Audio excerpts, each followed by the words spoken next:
Thanks for joining us here today in our city's treasured Ballpark neighborhood. We're excited to be with you. Last November, you might have joined me right over there as we unveiled and had the pleasure of announcing the Ballpark Station Area Plan that lays out the vision for the future of this community. And I said then, I'm going to say it again today, that we know that the success of our shared vision of this neighborhood depends on us addressing policing and our public safety in the neighborhood. We've known this all along.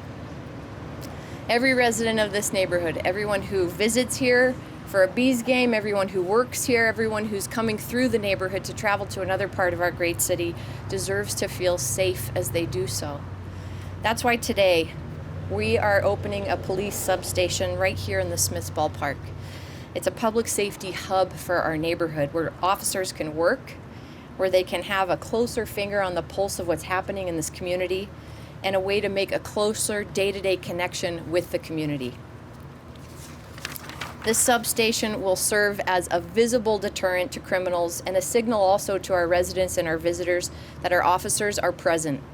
Officers will be coming and going 24 hours a day from this substation, patrolling the neighborhood and able to quickly respond to developing situations.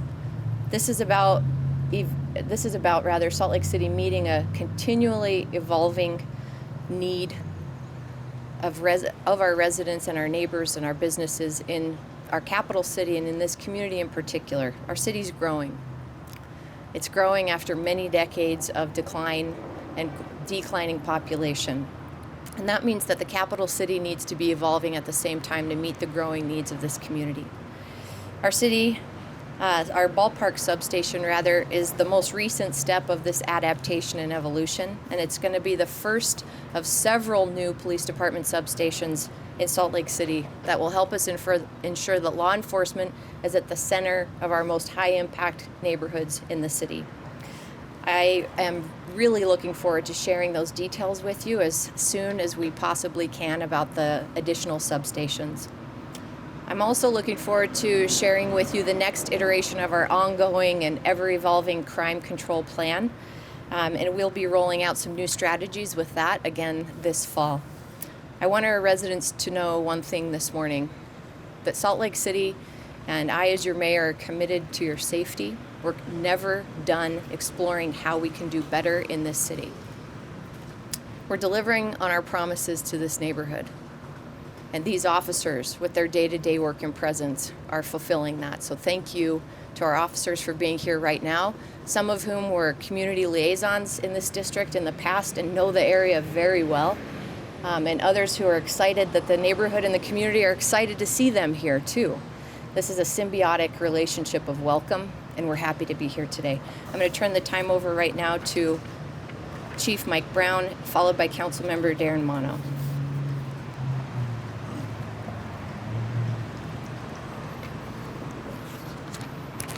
Good morning, and thank you for being here. I'd like to thank Mayor Mendenhall for your support for this. I'd like to thank Council Darin Mano for being here. And this is Marc, Amicone, General Manager and President of the Salt Lake Bees. And I'd like to thank all the community members that are standing back there. Thank you for being here to support this today. Today is a testament to the great partnerships we have with our communities here in Salt Lake City, and in particular, our business community. The Salt Lake City Police Department remains committed to community-based policing. This model means that as a police department, we can authorize personalized police services to proactively reduce crime and strengthen relationships within our communities. I'm proud of the work we are doing to focus on the attention of the needs of our community. But I want you to know, the community needs, they are different. Not one size fits all solution will work in every community. Community-oriented policing means that we as a police department have to go beyond merely responding to crime. We have to holistically develop ways to prevent future crimes and help resolve problems that our communities face. To that end, I'm excited to announce the partnership with the Salt Lake Bees to unveil a new police substation here in the Ballpark. We've been looking at the possibilities of having police substations for quite a while, for about a year now. We've worked with our businesses in this area to find an ideal location. And after looking everywhere, and I'm telling you, we spent a lot of time looking, there was no better spot to have this substation than in the heart of the Ballpark community, right here at the Ballpark. We are grateful to the Salt Lake Bees. Thank you, Marc. We're thankful to the Larry H. Miller Group for their gracious support and help. But I'm telling you, getting here hasn't been without a few curveballs, pun intended. This is an opportunity for us to reaffirm our commitment to the Ballpark neighborhood and to the Liberty Patrol Division. As they say in baseball, we've loaded the bases and we're ready to knock it out of the park. This substation will be used primarily by our Liberty Bike Squad, but it'll be open for patrol officers as they need. Our Liberty Bike Squad, right over here, those are the guys that make it happen right here in your community, is a squad of hard-charging, proactive police officers in our community. And let me give you an example. Just the other day, their hard work of building relationships in the Ballpark neighborhood and their commitment to keeping it safe paid off big time. They hit a home run when they gathered information about a fugitive staying just down the road. Our Liberty Bike officers went there and arrested the person who had one warrant out for first-degree felony aggravated robbery and 2 warrants for second-degree felony aggravated robbery. As our Liberty Bike officers finished that arrest, they got a tip about another fugitive at the same location. The officers knocked on the door and immediately heard someone jump out the back window and start running. With the help of nearby patrol officers, we locked down the area and quickly arrested an escaped federal prisoner wanted by the U.S. Marshals. These 2 cases that all happened in one day prove the commitment of our officers and examples of standout policing. Sergeant Christensen, thank you for your leadership. Officers, thank you for your commitment. Can I get a big round of applause for those guys and the work they're doing?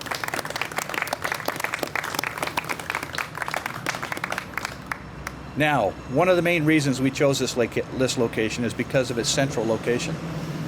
Our Liberty Bike Squad will use this substation as a place to cool off, a place to recharge, a place to get ready for the day.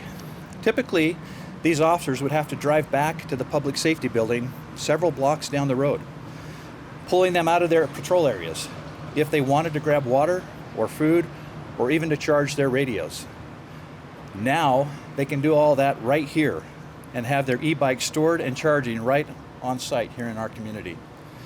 The substation can certainly help us improve our response times because if there's a call that comes out at 1700 South State, these officers are already right here at 1300 Southwest Temple and can respond that much quicker. Just the other day, our response times for July 2022 came out, and I'm very impressed with where we are. I've said this many times, and we have reiterated that throughout the summer, this is our busiest time of the year, without a doubt. But I want you to know, our officers are doing one heck of a job. I see the officers out every day, making sure they are responding as quickly and safely as they can. Last month, our average response time for a Priority 1 call was 11 minutes and 27 seconds. That's 1 minute, 33 seconds faster than it was in July of 2021. So please, join me in thanking all of our officers of the Salt Lake City Police Department. That's good work. I'm really excited about this Ballpark substation. This will be the first of several substations that we'll have throughout our community. And I know I've been working hard with Mayor Mendenhall and her staff with the city to identify other locations throughout the city. This is our commitment. We want to be part of the communities that we serve. The women and men of the Salt Lake City Police Department are determined to help keep our city safer, and their work is absolutely paying off. Thank you.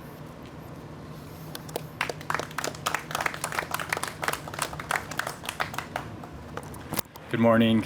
I'm Councilmember Darin Mano, and I'm so excited to be here this morning. First of all, a big thank you to the mayor and her administration, and of course the chief and your officers for your dedication and caring of our neighborhood, of my neighborhood. As a representative of District 5, but more importantly as a resident of the Ballpark neighborhood, I know firsthand the hopes and dreams that we as a community share for our area.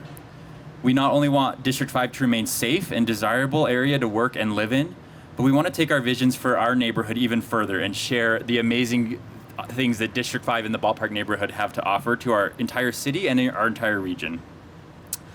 One of the things that will allow for that to happen is for us to actively invest in the community crime intervention programs and to create safe spaces for everyone to enjoy, whether they already live in or whether they just visit this area. The mayor and the city council have been working hard to make that happen. The addition of this Ballpark substation will be a great service to the community. It will reduce overall crime and will enable city officers to work closely with the community members and businesses. And when community members know our officers on a personal level and interact with them by name, there will naturally be more proactive crime intervention that will follow. The more that residents engage with public safety departments, the more information is shared and the more meaningful discussions are discovered. That is what happens when you bring together people and our officers and create opportunities for dialogue. Ballpark Substation will facilitate those opportunities, and the City Council is proud to support and fund public safety programs like this that will enhance our neighborhoods. And like the mayor and chief said, this is the first of many announcements that I hope you'll be hearing soon. The Salt Lake City is making huge strides in investment for this neighborhood. And this is just one of many steps that will result in great things to come for the Ballpark community. I'm so excited for the new Ballpark station area plan that the mayor mentioned previously, which will soon be at the City Council's on the City Council's agenda for discussion. The Ballpark neighborhood you see today will be transformed over the next few years, and we're headed towards incredible things. And this investment in public safety is a critical step in attaining those goals. So thank you for being here. Thank you for helping us celebrate this accomplishment and the many more that will come for the Ballpark neighborhood.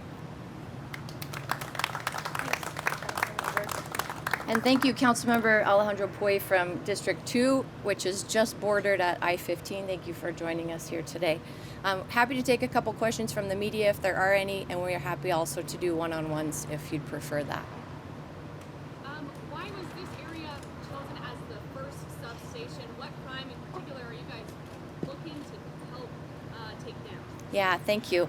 We've been pursuing on parallel tracks multiple locations.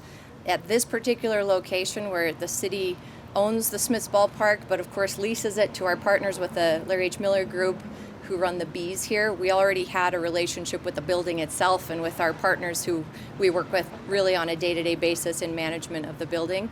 So we had a little bit of a head start in opening this one. I can tell you right now the city doesn't own the future substations that we have yet to announce, and so they are just a few weeks hopefully behind the opening of this one.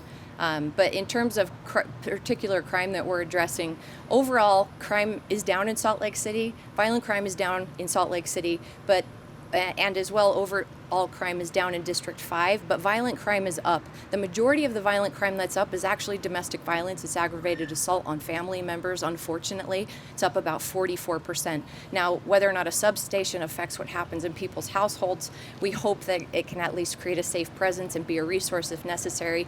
But it's really the violent crime that's played out over the course of decades and continues in the State Street corridor area and into the Ballpark area that we hope our officers and their presence can help to divert.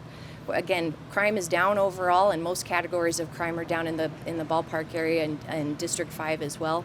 But we are never done, and it's never enough. So we're going to keep going with these initiatives, keep exploring, and what we announce in a few months and a few weeks, we are continuously exploring. So we're never done.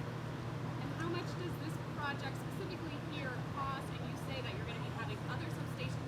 So how much is the total substation project going to cost? Can't tell you on the total with all the substations yet because we're still working out leases on the other pieces of this. Our public services guys are the ones putting up the vinyl decals, so we're doing a lot of the equipping and the identification work with internal teams instead of hiring out. So typically we don't bid out our costs on our own teams doing their normal day-to-day jobs, but we could definitely work with you to get some numbers pulled, and I see my comms director approaching you already to connect. Yeah. Any other media? Yeah, how much did the community council outreach meeting that happened last month, like Chief Brad Did that influence this going first, or is it just because you had this already in owning the land? This has been in process for longer than that. So as I described, our relationship with the Miller Group, the Bees, and our ownership of the building helped advance the conversation. But we always appreciate the community conversations, giving that momentum to the initiatives we put in place and often bringing us the good ideas. This one, though, had started before that. Do you have any general like areas where the next substations are, or like just? I bet you can guess, but I'm probably not allowed to say just yet. Yeah, Mayor, what do you say to folks who live here, they're burned out, they're tired, scared about what's going on here, and fearful that this may be just what they're missing, and after this photo op, take it as turn it over? Yeah, I think I heard you over the sound there. There literally is signs on the windows, so I'm not going to try to argue against that. But the reality that you're going to see is officers coming and going 24 hours a day. And the bike squads, it's not new officers either who aren't familiar with the neighborhood. It's officers who get to spend more time here now than they did yesterday and ever before that, when they had to go to the public safety building to, be able to microwave their lunch on their lunch break or have a break or pump those tires up. They're going to be able to do all of that work here. So the presence very literally will increase because of the situation of this substation. And to the neighbors, I was councilwoman in this district for 6 years. I know these conversations, and I respect the frustration that neighbors, residents, business owners feel. That's why we aren't holding still. The station area plan is a transformative vision for this neighborhood. It's more than just public safety. It's about creating, hopefully, a festival street right here on West Temple, developing blocks that the city owns right now that are currently parking lots or empty, and working strategically with development partners to activate this neighborhood with housing that spans a range of income, with activities, so that our friends at Lucky 13 and the Bees right here aren't the only draw in the neighborhood. And so that vision is there, it's underway, and it'll actually be coming to the council fairly soon.